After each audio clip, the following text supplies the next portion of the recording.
మీకు మంచి చేసిన మీ బిడ్డ పాలన కావాలా? మన రాష్ట్రాన్ని లేక మన రాష్ట్రాన్ని తాను తన పెత్తందారులు అందరూ కలిసి దోచుకున్నది పంచుకునే కూటమి పాలన కావాలా, చంద్రబాబు పాలన కావాలా అన్నది ఆలోచన చేయమని కోరుతా ఉన్నా. మీకు మంచి చేసిన మీ బిడ్డ పాలన మీ ఎదురుగా మీకు 5 సంవత్సరాలుగా 58 నెలల పాలనగా కనిపిస్తా ఉంది. ఆలోచన చేసి నిర్ణయం తీసుకోమని మీ అందరితో కూడా కోరుతా ఉన్నా. గత ఎన్నికల్లో వివిధ కారణాల వల్ల ఇతర పార్టీలకు ఓటు వేసిన వారిని కూడా ఆలోచన చేయమని కోరుతా ఉన్నా. ఇదే సందర్భంగా అడుగుతా ఉన్నా, కులం కారణం కావచ్చు, లేదా ఎప్పటి నుంచో ఆ పార్టీలో ఉన్నామన్న కారణం కావచ్చు, లేదా మరో ఇతరత్ర కారణం కావచ్చు, కానీ ప్రతి ఒక్కరూ కూడా ఆలోచన చేయమని అడుగుతా ఉన్నా. వాళ్ళను కూడా అడుగుతా ఉన్నా, ఆ అన్నలను అడుగుతా ఉన్నాను, ఆ అక్కలను అడుగుతా ఉన్నాను, ఆ తమ్ముళ్ళను కూడా అడుగుతా ఉన్నా, ఆ చెల్లెమ్మను కూడా అడుగుతా ఉన్నా, ఆ అవ్వలను ఆ తాతలను కూడా అడుగుతా ఉన్నా.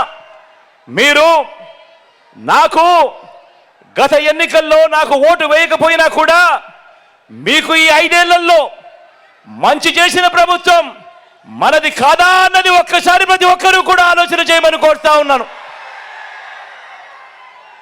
మీ ఇంటికి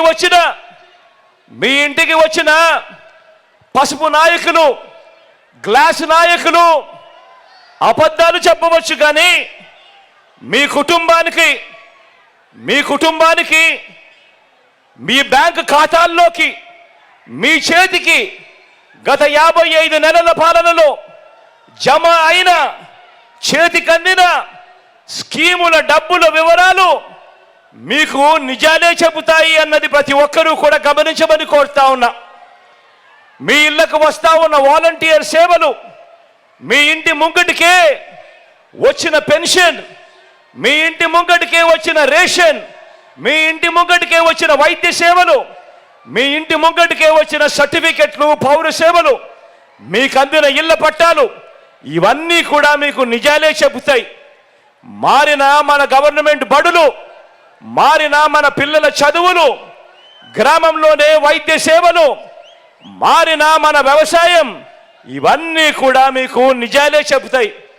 అందుకే చెప్తా ఉన్నా, మళ్ళీ ఆలోచన చేయండి. ఎవరి పాలనలో మీకు మంచి జరిగింది, ఎవరు ఉంటే మీ బ్రతుకులకు మంచి జరుగుతుంది అన్నది ఆలోచన చేసి నిర్ణయం తీసుకోమని ప్రతి ఒక్కరిని కూడా కోరుతా ఉన్నా.